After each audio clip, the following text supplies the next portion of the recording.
Assalamualaikum warahmatullahi wabarakatuh. Waalaikumsalam warahmatullahi wabarakatuh. Yang saya hormati Ibu Kepala Sekolah SD Tegalan nomor 1 pagi, Ibu Haja Desi Aryani MPD, Bapak Ibu Dewan Guru yang saya tidak dapat menyebutkan satu persatu, namun tidak mengurangi rasa hormat saya. Saya terima kasih sekali Bapak Ibu sudah bisa hadir untuk diseminasi modul 1.4 budaya positif. Biar semangat kita tepuk dulu kali ya.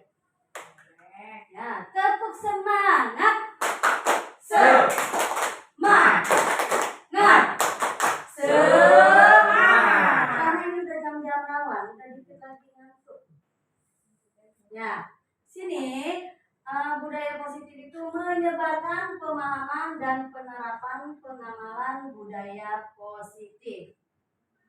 Kemudian, budaya positif merupakan perwujudan nilai-nilai kebajikan universal yang harus dilakukan di sekolah agar tercipta nilai karakter atau profil pelajar Pancasila.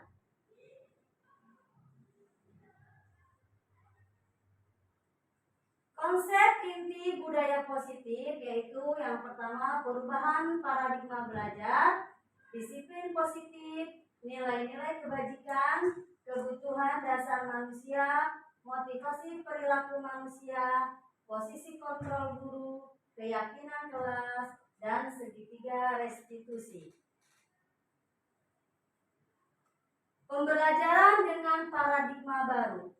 Pembelajaran dengan paradigma baru merupakan pembelajaran yang dirancang berdasarkan prinsip pembelajaran, berdiferensiasi sehingga para peserta didik belajar sesuai kebutuhannya berdasarkan tahap perkembangan sesuai teori psikologi modern untuk mewujudkan profil pelajar Pancasila. Nah, di sini profil pelajar Pancasila itu yang pertama sesuai dengan visi kita yang telah kita bahas, yaitu visi kita apa ya? Terwujudnya peserta didik yang beriman dan bertakwa kepada Tuhan Yang Maha Esa, berakhlak mulia, sehat, berprestasi, dan berkarakter. Hebat. Guru-guru satu keren. Nah, di sini profil pelajar Pancasila beriman, bertakwa kepada Tuhan Yang Maha Esa dan berakhlak mulia. Kemudian berkebinekaan global, bergotong royong, kreatif, mandiri, dan bernalar kritis. Inilah dari profil pelajar Pancasila. Lanjut ya Bapak Ibu ya. Miskonsepsi tentang teori kontrol. Nah, di sini ada ilustrasi guru mengontrol murid. Nah, jadi ini gambarnya jadi guru yang mengontrol murid ya. Ilusi bahwa kritik dan membuat rasa bersalah mampu menguatkan karakter. Kemudian ilusi bahwa orang dewasa berhak memaksa. Ilusi bahwa semua penguatan positif, efektif, dan bermartabat. Dilanjut. Mengubah paradigma stimulus respon ke pendekatan teori kontrol. Yang pertama, realita atau kebutuhan kita sama. Dan di sini realitasnya kebutuhan kita berbeda. Bawahnya semua orang melihat hal yang sama dan sebelahnya lagi setiap orang memiliki gambaran yang berbeda. Ya, teori kontrolnya ini stimulus responnya ya. Jadi stimulusnya yaitu kita mencoba mengubah orang agar berpandangan sama dengan kita. Namun teori kontrolnya kita berusaha memahami pandangan orang lain tentang dunia. Kemudian di sini stimulusnya perilaku buruk dilihat dari sebagai suatu kesalahan. Untuk teori kontrol semua perilaku memiliki tujuan. Orang lain bisa mengontrol saya, namun teori kontrolnya hanya Anda yang bisa mengontrol diri Anda. Saya bisa mengontrol orang lain. Nah, teori kontrolnya Anda tidak bisa mengontrol orang lain. Kemudian di sini stimulusnya pemaksaan ada pada saat bujukan gagal. Nah, teori kontrolnya kolaborasi dan konsensus menciptakan pilihan-pilihan baru. Nah, saya mau bertanya dengan Bu bunga tiara. Bunga tiara di sini lebih banyak ke stimulus respon apa teori kontrol? Teori kontrol, ya. Di bagian mana bunga tiranya?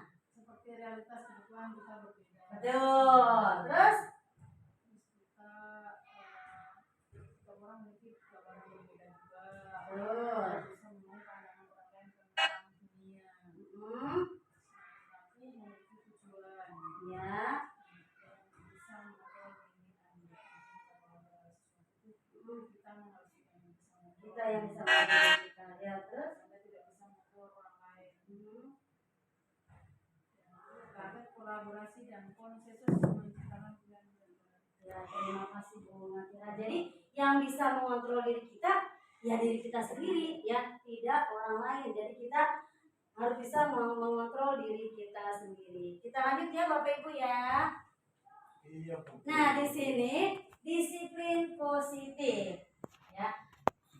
Sudah ada ini ya. Berasal dari kata apa? Sudah dapat dari Bu Mina juga. Disiplin berasal dari kata disiplina yang artinya belajar. Disiplin mengacu pada disiplin diri yang memiliki tanggung jawab terhadap apa yang dilakukannya berdasarkan nilai-nilai yang diyakini. Ya. Nah, di sini saya mau tanya sama Pak Doni. Kalau menurut Pak Doni disiplin itu apa Pak Doni? Disiplin waktu, Disiplin waktu. pakaian, Ya. mungkin persen. Kita baris-baris kali ya. Langsung baris. Ketika ada bel langsung baris. Ya, ada lagi Pak Doni? Ya, terima kasih Pak Doni. Kita lanjut ya. Nah, di sini disiplin positif merupakan salah satu cara penerapan disiplin yang bertujuan untuk menumbuhkan kesadaran serta memberdayakan peserta didik tanpa ada imbalan penghargaan atau reward atau ancaman atau hukuman. Nah, bagaimana Bu Nur Asia? Menurut Bu Nur Asia, ya, apakah disiplin itu harus ada imbalan atau tidak? Kalau menurut saya disiplin itu ya tergantung juga kesepakatannya ya, kesepakatan keras disiplin. Ya sah-sah aja sih kalau memang mendapatkan reward, karena itu untuk memotivasi yang lain supaya ikut disiplin, karena disiplin itu kan memang aturan, ya aturan yang harus dilaksanakan. Sedangkan kalau tidak disiplin berarti ada konsekuensinya. Terima kasih Bu Nur Asia. Cuma kalau rewardnya kira-kira Bu Nur Asia anak yang disiplin itu seperti apa Bu Nur Asia memberikan rewardnya?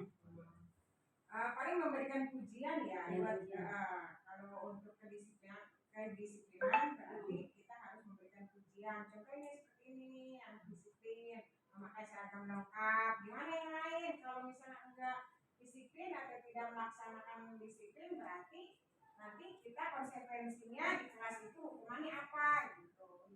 Terusnya datang tepat waktu juga kan merupakan disiplin. Kita juga harus memberikan reward kepada peserta didik supaya yang lain, oh iya ini selalu tepat waktu nih kalau datang, belajarnya tertib gitu. Berarti kan memberikan contoh yang baik buat teman-temannya. Berarti layak mendapatkan reward. Ya, layak buat saya. Terima kasih Bu Nur Asia. Kita lanjut ya Bapak Ibu. Nah, di sini disiplin positif sebagai pendidik. Tujuan kita adalah, jadi kita ini sebagai pendidik punya tujuan adanya disiplin ya, yaitu menciptakan peserta didik yang memiliki disiplin diri sehingga mereka berperilaku baik, mengacu kepada nilai-nilai kebajikan universal dan memiliki motivasi intrinsik dalam perubahan perilaku ke arah yang lebih baik. Dilanjut ya Bapak Ibu. Nah, di sini ada nilai-nilai kebajikan. Contoh nilai kebajikan institusi. Nah, di sini ada sesuai dengan profil pelajar Pancasila, yaitu beriman dan bertakwa kepada Tuhan Yang Maha Esa dan berakhlak mulia, berkebinekaan global, gotong royong, mandiri, kreatif, dan bernalar kritis. Nah, untuk pembiasaan ini sudah kita lakukan di sekolah kita ya Bapak Ibu ya. Toleransi, kita ada toleransi antara umat siswa yang berbeda agama, kemudian rasa hormat, integritas, mandiri, menghargai, antusias, empati, keingintahuan, kreativitas, kerjasama, percaya diri, dan komitmen. Nah, di sini karena adanya pembiasaan maka ada keterampilan hidup, yaitu dapat dipercaya, dia sopan, pendengar aktif, saling menghormati dan menghargai. Kita lanjut. Nah, di sini ada 5 kebutuhan dasar manusia. Yang pertama, kebutuhan untuk bertahan hidup, ya. Kebutuhan bertahan hidup itu seperti kita makan, ya. Kemudian yang kedua, cinta dan kasih sayang, love and belonging, ya. Nah, cinta dan kasih sayang ini adalah kebutuhan hidup manusia juga. Karena jika manusia hidup tanpa adanya cinta dan kasih sayang, hampa rasanya. Asik. Jadi kita bisa melihat siswa kita yang murung atau gimana. Nah, itu kita sebagai guru memberikan cinta dan kasih sayang sebagai guru dan murid, ya. Kemudian memberikan yang ketiga, kebutuhan dasar manusia itu kebebasan. Bebas berbicara, bebas mengungkapkan pendapat, ya. Kemudian kesenangan. Kita juga sebagai manusia butuh kesenangan, ya. Tidak terus bekerja, ya. Karena kesenangan itu bisa membuat kita refresh lagi, ya. Seperti laptop aja kalau tidak di-refresh, dolar. Nah, sama manusia juga harus ada kesenangannya juga. Bukan begitu, Bu Desi? Nah, Bu Desi ini senyum-senyum, intinya lagi senang dan bahagia. Kemudian lanjut. Alhamdulillah. Kekuasaan yang kelima ini. Kita kekuasaan kita harus ada power juga, apalagi kita sebagai guru. Di depan murid kita harus punya power. Bukan berarti kita sebagai wah saya nih guru, tidak. Jadi kita tidak tidak lemah. Ya, biar anak itu bisa disiplin. Bisa kita lanjut ini, untuk ini ada yang mau bertanya? Lanjut. Baiklah, kalau begitu kita lanjut. Nah, ini teori motivasi perilaku manusia. Nah, di sini ada eksternal dan ada internal. Nah, untuk eksternal ini tidak atau hukuman yang terjadi apabila saya tidak melakukan. Berarti ini orang lain, ya. Yang kedua, untuk mendapatkan imbalan dari orang lain atau institusi, apa yang akan saya lakukan apabila melakukannya. Nah, ini motivasi eksternal, ya. Nah, untuk yang ketiga itu motivasi internal. Tujuannya disiplin positif untuk menghargai diri sendiri, menjadi insan sesuai harapan kita. Saya akan menjadi orang yang seperti apa ya bila saya melakukannya. Jadi tidak mengharapkan imbalan, tidak mengharapkan pujian. Jadi untuk diri sendiri, ya. Jadi saya akan menjadi orang yang seperti apa ya bila saya melakukannya. Kira-kira bisa dipahami Bapak Ibu? Internal sama eksternal itu lebih kuat internal. Iya betul, karena dari diri sendiri. Seperti kita disiplin, ya, kita disiplin nih. Waduh, ada kepala sekolah, berarti besok harus datang. Berarti itu kita masuk ke mana tuh? Kalau misalkan kita datang nih, aduh nanti bisa dimarahi kepala sekolah, berarti masuk ke mana tuh? Nah, eksternal. Kalau punya tanggung jawab, Kalau kita punya tanggung jawab, lebih awal betul. Internal, iya betul. Terima kasih Bu Matira. Ada lagi yang coba mau memberikan pendapat? Lanjut. Lanjut. Nah, di sini ada identitas gagal dan identitas sukses. Di sini ada hukuman, ada konsekuensi, dan ada restitusi. Nah, kira-kira kita lebih banyak melakukan yang mana nih, ya? Sesuatu yang menyakitkan harus terjadi, itu dari hukuman, ya. Tidak nyaman untuk murid atau anak untuk jangka waktu panjang. Korban mendapatkan keadilan, murid atau anak akan tersakiti. Perilaku pasif agresif meningkat, sistem tidak akan berjalan bila murid tidak takut, ya. Jadi ini untuk hukuman. Jadi misalnya ada anak terlambat, ya. Misalnya Akbar kamu terlambat mengelilingi lapangan. Nah, itu termasuk hukuman apa konsekuensi apa restitusi? Hukuman, ya. Kalau bertanya, Akbar kenapa kamu terlambat, nak? Itu maksudnya kemana tuh? Teman-teman. Maksudnya itu konsekuensi apa? Baca dulu ya. Konsekuensinya sesuatu harus terjadi. Tidak nyaman untuk murid atau anak untuk jangka waktu pendek. Korban merasa diabaikan. Murid atau anak dibuat tidak nyaman. Penguatan hanya bertahan dalam jangka waktu pendek. Memerlukan monitoring dan supervisi terus-menerus. Ya, dari guru ya tentunya. Kemudian restitusi merupakan pilihan. Menguatkan untuk murid atau anak dalam jangka waktu panjang, korban mendapatkan ganti, murid atau anak mendapatkan penguatan, masalah terpecahkan, murid belajar bertanggung jawab untuk perilakunya. Seperti tadi yang sudah ditayangkan oleh Bu Mina, ada anak yang terlambat ya. Yang pertama itu bu gurunya marah. Kenapa kamu ini terlambat? Seperti itu. Nah itu berarti termasuknya ke hukuman apa konsekuensi apa restitusi? Hukuman. Ya kalau misalkan jam berapa ini Naren ya tadi ya, jam berapa? Nah, sedangkan masuk sekolah jam 7, sekarang jam 7.20. Berarti kamu terlambat atau tidak? Terlambat. Nah kemudian apa yang harus kamu lakukan? Nah itu berarti termasuk restitusi karena dia memecahkan masalahnya sendiri ya. Ya seperti yang tadi sudah ditayangkan oleh Ibu Mina. Berarti kita lanjut ya Ibu ya. Nah di sini 5 posisi kontrol. Tadi sudah ditayangkan posisi kontrol yang 5 tersebut. Yang pertama adalah penghukum, yang kedua pembuat merasa bersalah, yang ketiga teman, yang keempat pemantau, dan yang kelima manajer. Nah, tidak usah ditayangkan lagi Bapak Ibu videonya ya. Karena baru saja kita lihat videonya. Nah, di sini 5 contoh penerapan posisi kontrol. Kasus siswa tidak memakai atribut lengkap saat upacara bendera. Nah, ini sering ya terjadi ya ketika upacara bendera. Berdiri di depan peserta upacara. Jadi anak ini berdiri, misalnya tidak pakai topi, dia berdiri itu di depan tuh ya. Nah, ini termasuk apa hukuman atau termasuk apa ini dia nih? Hukuman. Nah, hukuman ya. Kemudian kalau bertanya, berapa kali ibu harus memberitahu kamu, tetapi kamu selalu mengecewakan ibu. Nah, ini adalah pembuat rasa bersalah. Nah, kemudian lagi di sini, ayo dong ikuti aturan sekolah. Tolong mulai besok jangan diulangi lagi ya. Karena ini anak nggak pakai topi misalnya nih ya. Nah, itu sebagai teman. Kemudian di sini kamu sudah melanggar peraturan sekolah. Kamu tahu konsekuensinya. Setelah upacara kamu beri atribut ke koperasi ya. Karena kita sekarang udah ada koperasi tuh. Ke-1 buat memajukan koperasi juga.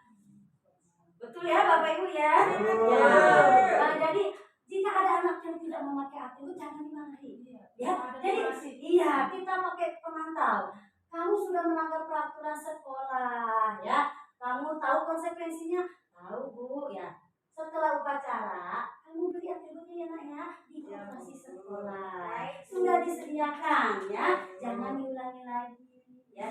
Kita punya koperasi sekolah manfaatkan. Kalau belum bawa duit besok ya. Betul. Iya. Besok bawa ya. Nanti bisa diberikan oleh Pak Haryana. Bisa dilanjut Bapak? Bisa. Kemudian sebagai manajer, apakah kamu tahu kesalahan kamu? Kira-kira bagaimana kamu memperbaiki kesalahanmu? Nah, jadi kita balikin lagi ke anak Bapak Ibu. Misalnya nih, si Rehan nggak pakai topi.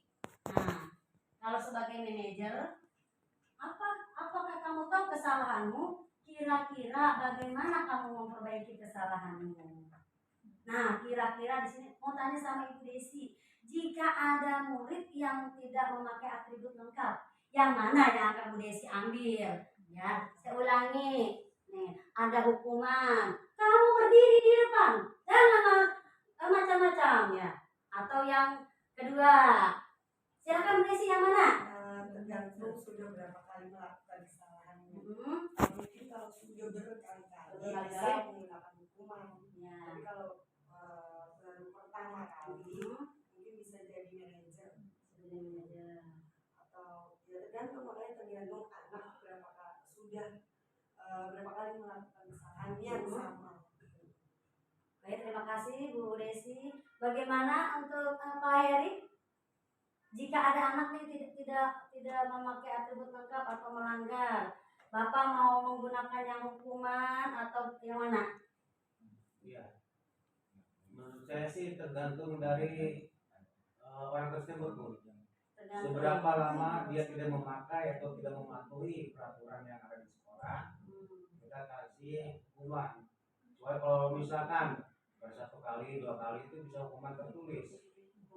Ya, yang ketiga kali sih istilahnya ada teguran, benar-benar ditegur orang tersebut, apakah disuruh beli atau bagaimana, itu tergantung dari gurunya masing-masing.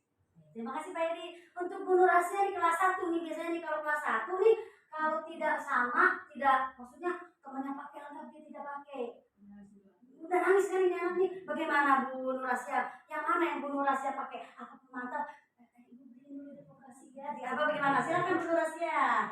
Kelas 1 ya tentunya dia juga ya ini apa sudah berapa kali sih anak tersebut itu tidak memakai topi. Misalnya baru sekali ditanya apa kok tidak pakai topi ketinggalan Bu. Oh ya udah besok topinya siapkan sebelum berangkat sekolah ya. Nah, kecuali anak yang baru dah saya kasih hukuman jangan diulangi lagi. Ya hukumannya juga enggak Cuma teguran aja ya. teguran aja sih, nggak harus hukum berat gitu ya. Kalau untuk kesepakatan kita baris kan itu kesepakatan bersama ya, kesepakatan sekolah, baru dia memang harus berdiri di depan bicara. Baik, terima kasih Bu Nur Asia. Berarti dilanjut ya. Keyakinan kelas. Mengapa keyakinan kelas bukan peraturan kelas? Mengapa keyakinan kelas bukan peraturan kelas? Ada yang tahu? Keyakinan itu kesepakatan kelas dulu nih. Bagaimana nih kesepakatannya? Masuk kelas bagaimana? Bentar kalau yang luar kamar mandi ke sekolah itu harus ada kesepakatan baru Dari kesepakatan keyakinan. Nah, kalau peraturan kan sudah diatur, Sudah ditetapkan. dulu dari sekolahnya. Terima kasih Bu Nadira. Nanti kita lanjut ya. Nah, pembentukan keyakinan kelas. Pembentukan keyakinan kelas ini bersifat abstrak, berupa pernyataan universal, ya, dibuat dalam permintaan positif, sedikit saja agar mudah diingat, jadi tidak banyak-banyak buat keyakinan kelasnya, sesuai dengan kondisi kelas dan sekolah sehingga mudah diterapkan. Semua warga sekolah atau warga kelas dilibatkan saat membuat keyakinan kelas. Jadi semua nih kalau kita di kelas nih, semua siswa di kelas kita ajak untuk membuat keyakinan kelas. Nah untuk di sekolah berarti nanti kita buat kesepakatan bersama Bapak Ibu guru supaya nanti kita membentuk atau membuat keyakinan sekolah. Nah ini gambarnya kurang jelas ya, warnanya kurang menarik untuk kalian semua. Ini saya sudah lakukan di kelas membuat keyakinan kelas. Nah saya yakin juga Bapak Ibu sudah buat ya Bapak Ibu ya. Jadi saya lanjut ya. Nah di sini segitiga restitusi, suatu proses dialog yang dijalankan oleh guru agar dapat menghasilkan murid yang mandiri dan bertanggung jawab. Nah di sini segitiga restitusinya menanyakan keyakinan. Pertama memvalidasi ya, validasi tindakan yang salah, menanyakan keyakinan dan menstabilkan identitas. Dan di sini kamu tentu punya alasan mengapa melakukan itu. Keyakinan kelas apa yang telah kita sepakati? Kamu ingin menjadi orang yang seperti apa? Adakah cara yang lebih efektif untuk mendapatkan apa yang kamu butuhkan? Seperti itu ya Bapak Ibu. Dilanjut. Menstabilkan identitas. Berdasarkan prinsip membuat kesalahan adalah bagian dari proses pembelajaran ya. Ini kurang S ya.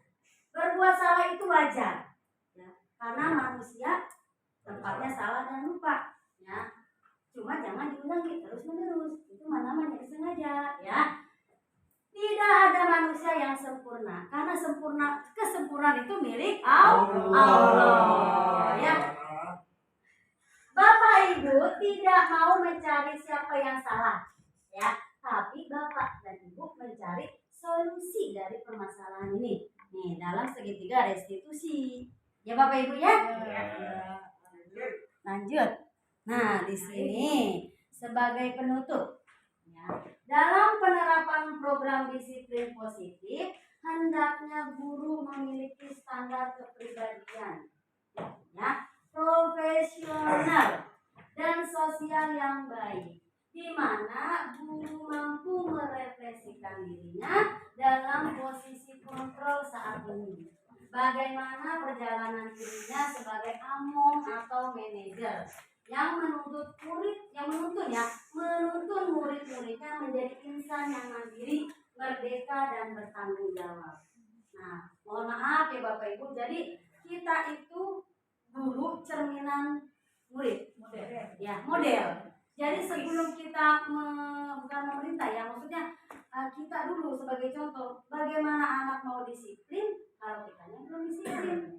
Bagaimana anak mau berkarakter baik kalau kitanya belum punya karakter baik. Maaf ya. Jadi dari diri kita dulu ya. Kita dulu harus membuat disiplin positif. Kita berusaha menjadi orang yang disiplin. Kita datang tepat waktu. Kemudian kita berakhlak mulia ya. Jangan ayo anak sholat. Saya sendiri nggak sholat ya, kecuali kalau perempuan ada haidnya Pak, ada halangannya. Kalau laki-laki kan tidak ya. Jadi kalau dalam bahasa Arab itu ta'mur wala ta'mal. Nah ya, jadi nyuruh doang ya. Disiplin dirinya sendiri tidak. Seperti kita nih pegawai pemerintah. Jadi jam kerja kita dari jam 6.30 sampai jam 15.00. Yang tetap kita di sekolah. Apa yang kita kerjakan, apalagi sekolah tugas kita banyak. Ada PNM lah. Jadi jam 12 kita alhamdulillah dengan satu begini ya. Jadi sebelum kita membuat disiplin positif ke anak, kita dulu yang jadi disiplinnya. Setuju Bapak Ibu? Udah sih bahagia sekali Bu Desi. Terima kasih. Mohon maaf jika ada yang salah dari saya ya. Mudah-mudahan kita semua bisa disiplin baik, disiplin positif, supaya SDN Tegal Alur 1 semakin jaya. Itu gambar siapa Bu? Saya akhiri. Wabillahi taufiq wal hidayah. Wassalamualaikum warahmatullahi wabarakatuh.